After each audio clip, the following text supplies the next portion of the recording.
ಪ್ರಸ್ತಾವಿತ ಭಾರತ-ಇಸ್ರೇಲ್ ಮುಕ್ತ ವ್ಯಾಪಾರ ಒಪ್ಪಂದ ಕುರಿತು ಭಾರತ ಮತ್ತು ಇಸ್ರೇಲ್ ಎರಡನೇ ಸುತ್ತಿನ ಮಾತುಕತೆಗಳನ್ನು ಇಂದು ಮುಕ್ತಾಯಗೊಳಿಸಿವೆ.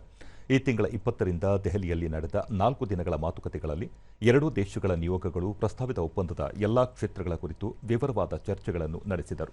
ಸಮತೋಲಿತ, ಸಮಗ್ರ ಮತ್ತು ಪರಸ್ಪರ ಪ್ರಯೋಜನಕಾರಿ ಮುಕ್ತ ವ್ಯಾಪಾರ ಒಪ್ಪಂದದ ಬಗ್ಗೆ ಸಂವಾದಗಳು ನಡೆದವು. ಈ ವೇಳೆ ಉಭಯ ದೇಶಗಳ ತಾಂತ್ರಿಕ ತಜ್ಞರು ಸರಕುಗಳ ವ್ಯಾಪಾರ, ಸೇವೆಗಳು, ಮೂಲದ ನಿಯಮಗಳು, ನೈರ್ಮಲ್ಯ ಉಪಕ್ರಮಗಳು, ಕಸ್ಟಮ್ಸ್ ಕಾರ್ಯವಿಧಾನಗಳು, ಆರ್ಥಿಕ ಸಹಕಾರ ಮತ್ತು ಪ್ರಸ್ತಾವಿತ ಒಪ್ಪಂದದ ಅಡಿಯಲ್ಲಿನ ಇತರ ಅಧ್ಯಾಯಗಳನ್ನು ಒಳಗೊಂಡ ಅಧಿವೇಶನಗಳನ್ನು ನಡೆಸಿದರು. ಕಳೆದ ವರ್ಷ ನವೆಂಬರ್ನಲ್ಲಿ ಉಭಯ ದೇಶಗಳ ನಡುವೆ ಸಹಿ ಹಾಕಲಾದ ಉಲ್ಲೇಖದ ನಿಯಮಗಳು ದ್ವಿಪಕ್ಷೀಯ ವ್ಯಾಪಾರ, ಆರ್ಥಿಕ ಸಹಕಾರ ಮತ್ತು ಒಟ್ಟಾರೆ ಆರ್ಥಿಕ ಪಾಲುದಾರಿಕೆಯನ್ನು ಬಲಪಡಿಸಲು ಗುರುತಿಸಲಾದ ಕ್ಷೇತ್ರಗಳ ಕುರಿತು ಮಾತುಕತೆಗಳಿಗೆ ರಚನಾತ್ಮಕ ಚೌಕಟ್ಟನ್ನು ಒದಗಿಸುವುದನ್ನು ಮುಂದುವರೆಸಿದೆ ಎಂದು ವಾಣಿಜ್ಯ ಮತ್ತು ಕೈಗಾರಿಕಾ ಸಚಿವಾಲಯ ತಿಳಿಸಿದೆ.